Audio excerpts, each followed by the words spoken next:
The game is going to be hard when you focus in on one survivor. You take them out the game like super early, and there's really nothing you can do about that.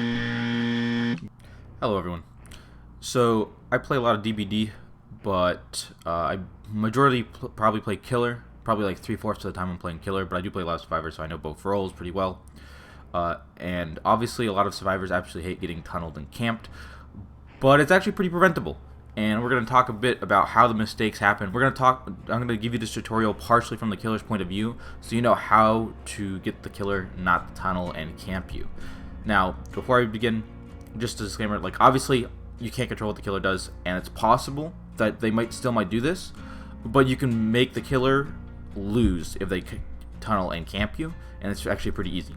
So let's talk about what you should do and what usually happens and where the mistakes are made, and now hopefully you can just fucking destroy whatever killer camps you, and then you can rub it in his face like I know you want to. So let's go over what happens in my games when I tunnel and camp someone, play defensively. I defend the hook, and we'll look at the mistakes the survivors make, and then I'll show you what you should do to avoid those mistakes and how you should play it. So, start of the game here. I'm the killer. Here's the survivors. Let's say you got unlucky, and you all generally started together. At least most of you. Maybe one of you's over here. Doesn't matter. The killer's looking around. Discordance pops. They see you. You know, whatever tracking perk or however they find you, and they come over here. He now knows that most of you are over here. It's just, this is just like an average game, and he maybe hits one of you, something like that. But one of you eventually starts to chase, and you start running away. Killer follows you. You loop him for a while, but chances are, if you're complaining about getting tunneled, probably not that good, and you get down eventually. I'm just joking, but you get down eventually, and you get hooked. All right.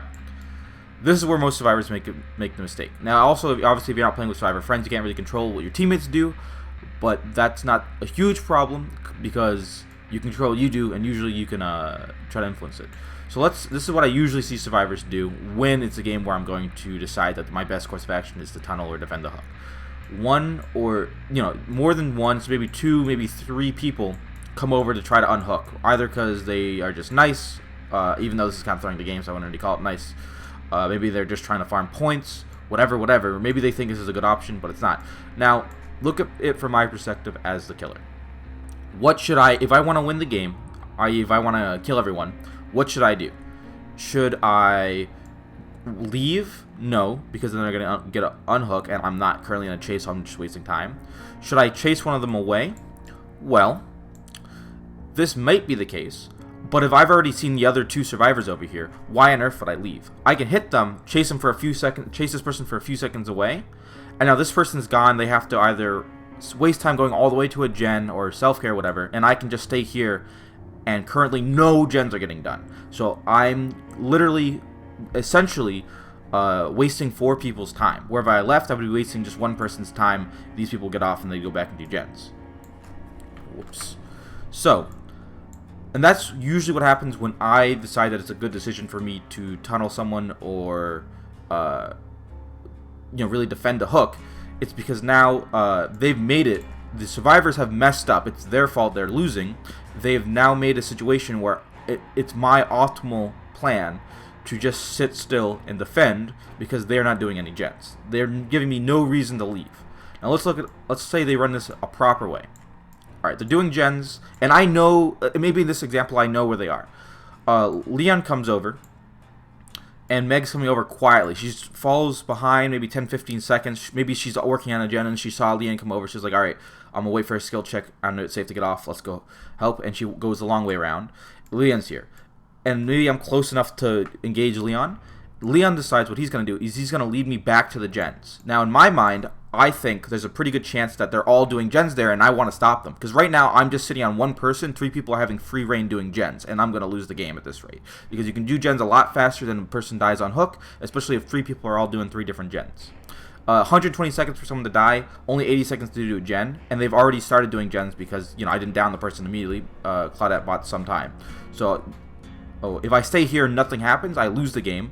So I kind of need to make an action. I need to buy more time. So Leon here leads me back to the gens. Now he could try leading me away from the gens as well, but I'm a little less likely to chase because only 2 places I really want to be right now are on the hook or defending the gens that have been active. So Leon's smart, and he knows that I know where the gens that are being worked on are, so he leads me back to where the gens are. That's the most enticing option.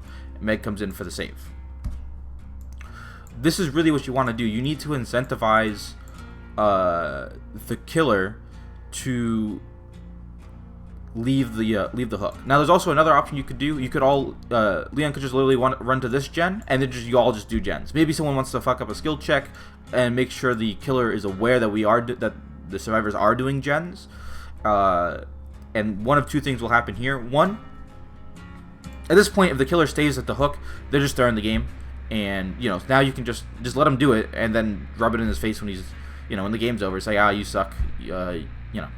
I know y'all like to talk trash. Or he leaves the hook and tries to stop one of you because he realizes he's in a losing position and he needs to keep chasing, keep buying time, in which case one of you can go over. Maybe at this point 2 of you might go over. If you're not survive with friends because you're not going to have perfect comms, there really should be some kind of way to communicate with your team.